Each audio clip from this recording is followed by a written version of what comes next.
kept you waiting, huh? Hello again, my cherished viewer, to round 2 of Schizo's rambles about WarThunder being vaguely connected to some piece of media or a phenomenon. In today's episode, I will cover the topic of friendlies and WarThunder. And may or may not spiral into psychology and World War II theories and field studies and sparing enemies and thought processes of soldiers. Anyway, already scared, Let's break the video down into parts so you wouldn't be, and also to make it easier to understand and so that by the end of it, hopefully you'll get what I'm on. That's absolutely not happening. However, even if you don't, that's still a win for me, because you sat through the entire video. First, we will go over the basics. You know, what even friendling means, and address the controversial nature of the topic. Second, we will look at the vehicles that are up for the task, as well as talk about the general feel of it. Why do it in the first place, you know? Third will be, interesting. I kinda just kept going off track. And last, we'll attempt to piece things together and conclude, why should you try your hand at friendlying? Or at least try using these silly vehicles in higher tiers. Have you ever just spawned in and saw a tank absolutely out of its BR? I'm talking 2.0 vehicle and 12.0, some small riveted armored tractor surrounded by MBTs. I personally, quite some, and I never really paid too much attention to these small guys. My focus was always on the match itself, getting a large score and a lot of RP by the end of it.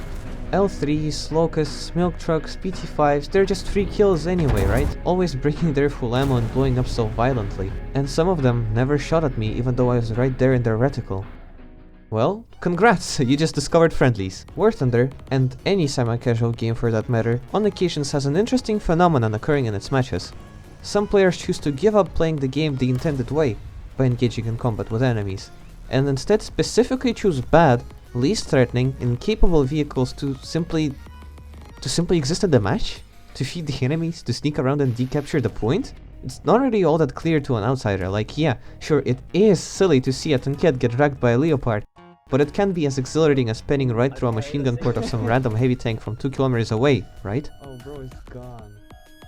And with that thought in mind, I decided to embark on a journey to understand why even friendly in the first place. Well, the answer to this question is pretty simple. It's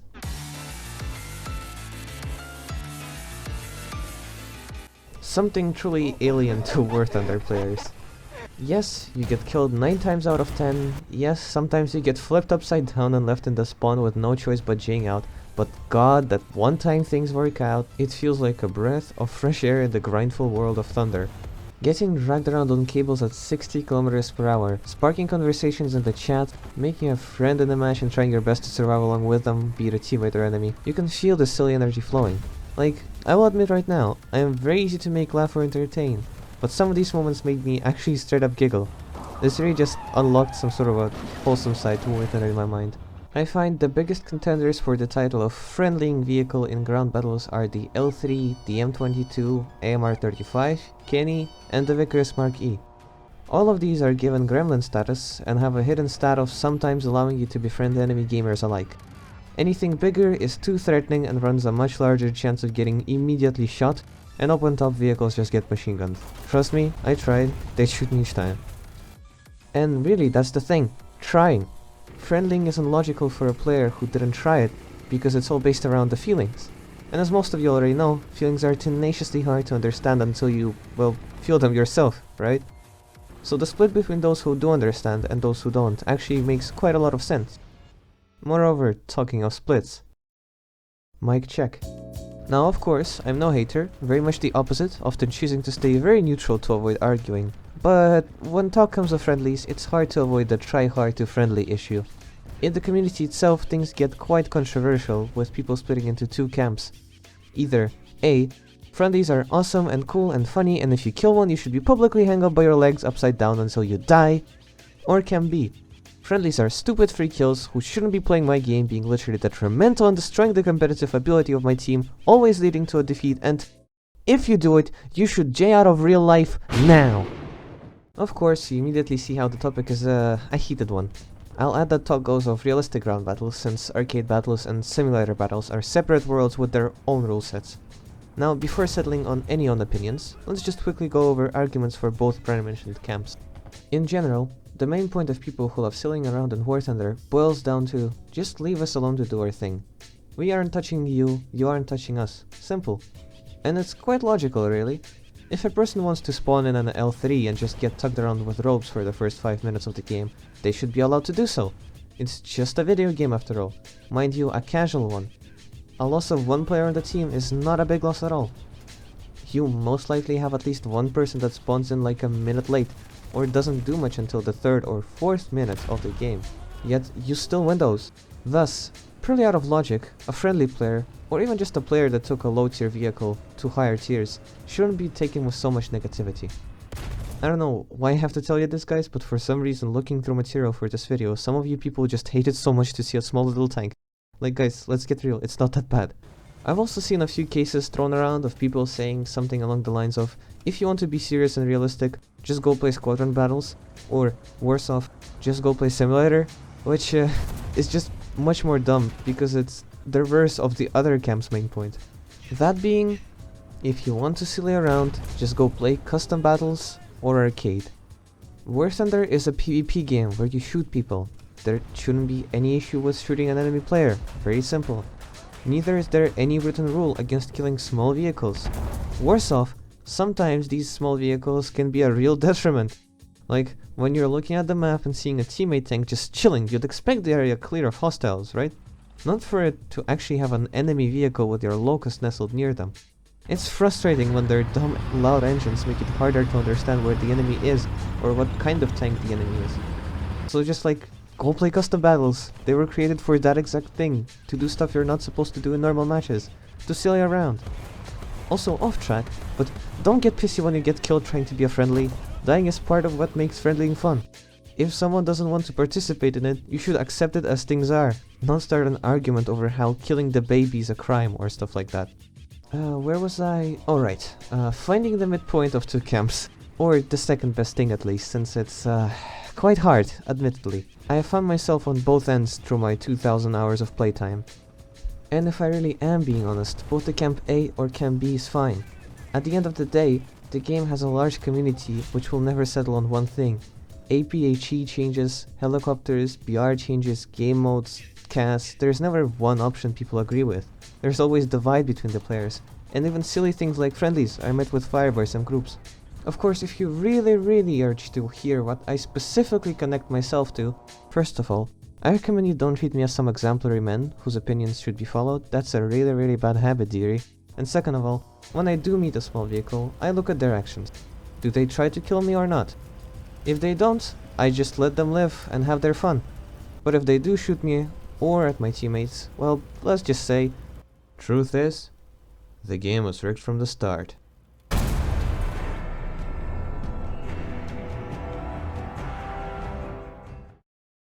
Alright, welcome to a hidden video inside of this video, because yes, let's make a quick review of each vehicle I've named at the beginning and rate it on the tier list. L3, recognized and beloved classic, absolutely deserves its place in the S tier.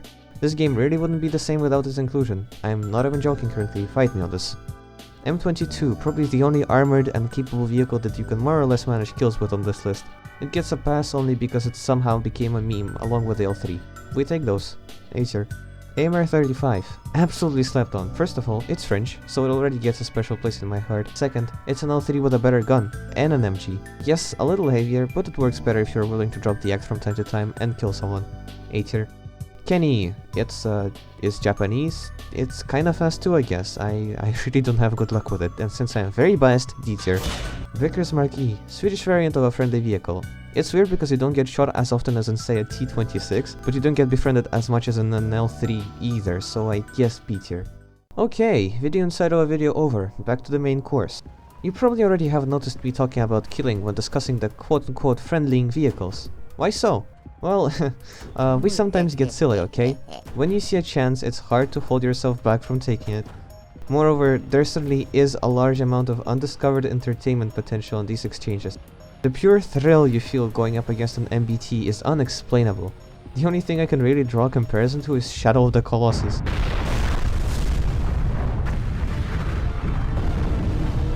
A 2005 action-adventure game for the PlayStation 2, in which you would have to fight enormous enemies, Colossus, as a young boy with a sword. The raw feelings that come out of this cat and mouse chase. You can hide in small cracks and crevices, try to ambush the enemy, praying to hit their weak spots and pen them. And what can I say? Those kills feel special, alright? It really is like a Souls game boss. Your small size brings many benefits. It's so much harder to spot you for an enemy. You get to access places that other tanks can only dream of.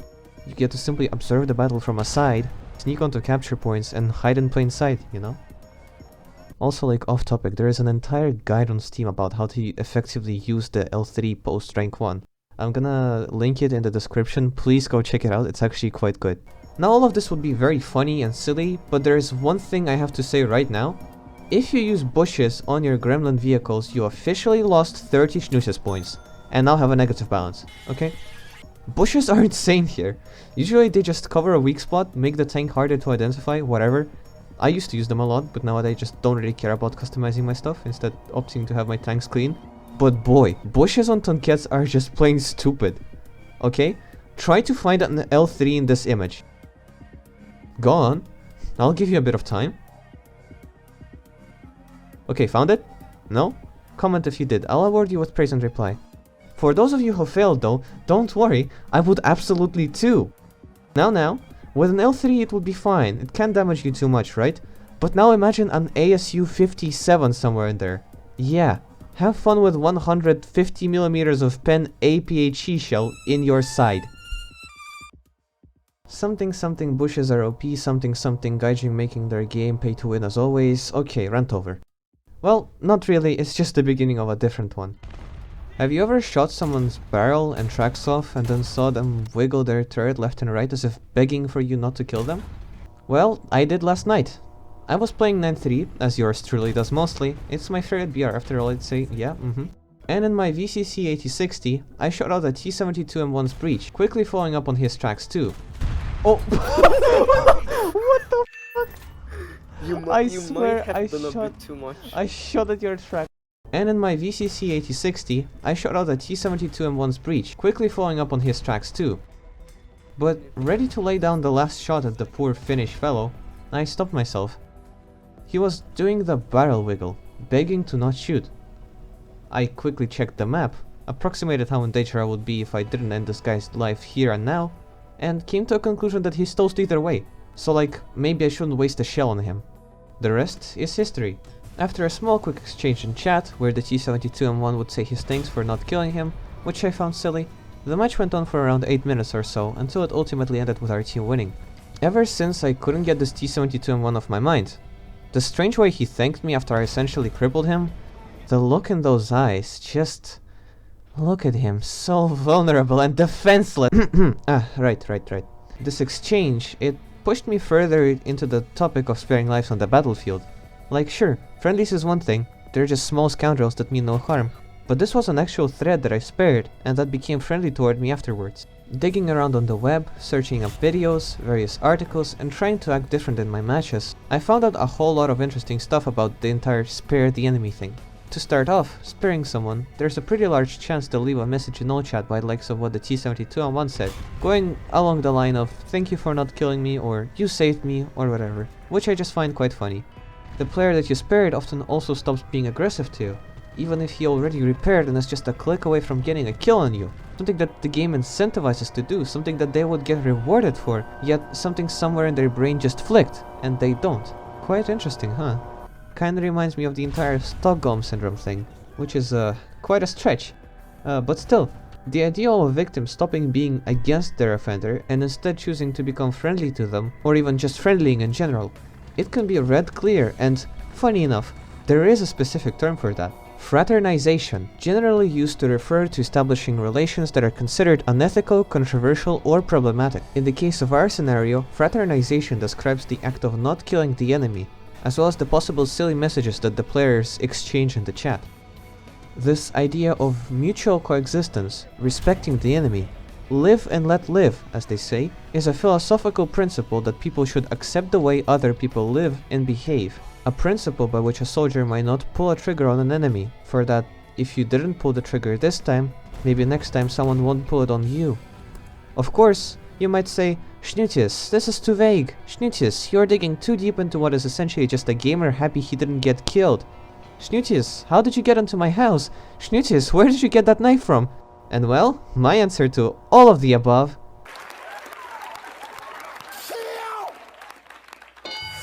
Famously, Dave Grossman's book, titled On Killing, or the full name, On Killing, the Psychological Cost of Learning to Kill in War and Society, covers the topic of, well, killing, and the military's attempt to understand and deal with the consequences of said killing.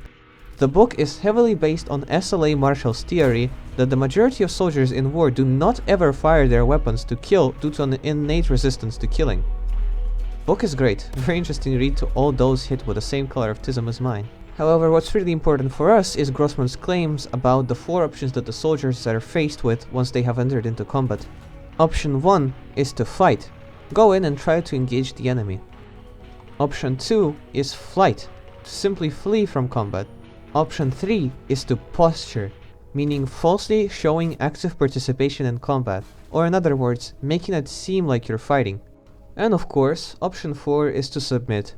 Admit defeat to the enemy, or surrender. While sounding obscure at first, all 4 can actually be seen in a video game like WarThunder. Let me explain. Option 1, to fight, is just a...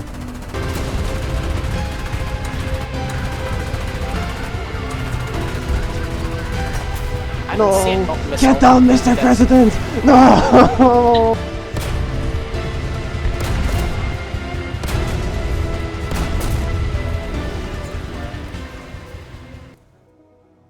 Option 2, flight, can be clearly portrayed in this clip where my T-72 gets his barrel knocked out by a leopard. Owie. Okay. I choose to try and run away. Alright, gonna pop smoke here, around the corner. Oh, okay, he shoots at me again and misses. Alright. I pop smoke again. We'll just keep on driving. Hopefully there won't be any enemies in front of us. Okay, and is that, oh, okay, yeah, that's an enemy. Ow, I'm being shot at again. And they're both chasing me now, and, damn it, that's not good, at all. And, maybe I'll make it to my teammates, I don't know. Oh, and there's a TAM. Oh, no, I'm so dead, Option 3, posturing, aka falsely participating in combat, can be seen here, where there is 5 heavy tanks and they're not pushing. Bruh, you are in a King Tiger, the heaviest damn thing in 6.7. We weren't even on up tier in that match, I distinctly remember. And if these absolute bandits are sitting in the back, not pushing the B point. Bruh. Option 4, submission, is Hey dog, can I get a WarThunder match? Only with spawn camp. Alrighty, what is there to take away from this? I say, we can draw lines from the book to WarThunder and the other way around. And while we are not exactly under threat of, you know, dying when playing our favorite military MMO game, there definitely is an overarching sense of camaraderie between all players. Embrace the suck, they say, just replace suck with grind.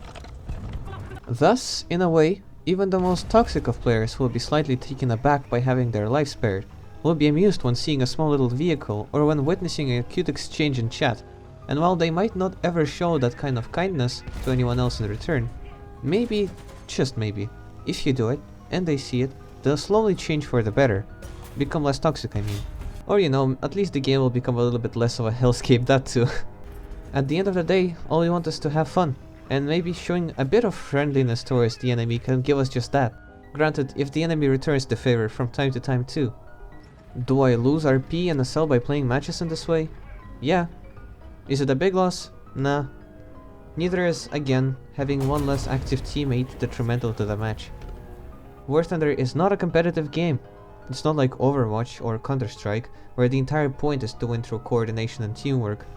The strength can be clearly tracked by how WarThunder lacks the said need in communication and coordination between teammates. Again, much like to Team Fortress 2. Yes! You thought I was done with Team Fortress 2? No! I am not! Here's one more way the two games are similar. TF2's funny ragdolls and WarThunder turret tosses are basically the same thing. See? See? I am correct. I am right. The two games are same. Being serious, yes, both Team Fortress 2 and WarThunder put a large emphasis on making the player an individually strong soldier. Every single merc, every single tank has at least some option for defense and offense. You can go on total killing sprees without a single word said in chat to your teammates. Likewise, the very thing that fuels us, dopamine, is primarily released in response to when we get a kill, not when we win the match, not when we work well in pair with some random teammate. This is why, in my opinion, the game is casual, because there is no need to work in a team to have fun. Like, f*** it, go spawn camp. There's leeway to do random stuff, just silly around, you know? Have fun! Losing or winning, whatever. I genuinely never cared if a game was lost or won, if by the end of it I'm rocking with 2000 score or had fun. Really, this is making me think. Maybe the entire thing isn't a question of division between people. Maybe it's not a question of balance and grind and good matches and bad matches. Maybe it just boils down to fun. We really forgot about having it, didn't we? Sad to say, but this includes me too. I feel like my life split onto before and after WarThunder now. Like I'm chained, you know? Like I have to log on every day, like I have to grind every day. Probably isn't good nor healthy, but oh well, it's an endless grind all the way. And even after having finished 2 tech trees, I'll still opt in to grind a 3rd one, won't I? Let's not go down that line now. Because I do think I've beaten it. Having played a total of 50 matches purely friendling in small vehicles, or attempting to at least, I kinda fell in love with it. It isn't perfect, again, fails 9 times out of 10, but a match where it does work out feels great. It grants fun you won't find by trying your hardest to get nukes, to top the scoreboard. It relaxes. Insane, I know. Conclusion for the video? Well, just like, remember to laugh when you get a funny kill. I don't know, whichever kind. Maybe the enemy brought ammo for the whole team. Maybe his turret flew away into space. Try to stop worrying about score, about tasks, about boosters. Find that sweet spot battle rating. It's around 9.3 for me, for example. And try to stay around it as much as you can. In general, just have fun, friend. And you know, maybe when you'll be there, your barrel looking directly at some small tank, just let it live. Make this player's day. Have that silly little exchange in the chat where they tell you, thanks for not killing me. Who knows how this failure affects your karma in future matches. Maybe you'll get some bonus luck from the snail even. Man, I made an entire video on friendling. You just have to try it now. You have no choice on the matter. Yeah. That's definitely not happening. Not in this community. Well, worth a try, eh?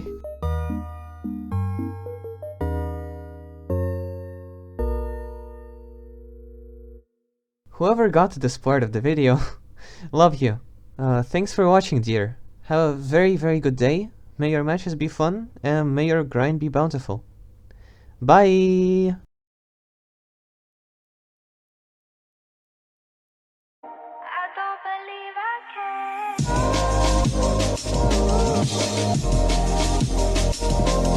can.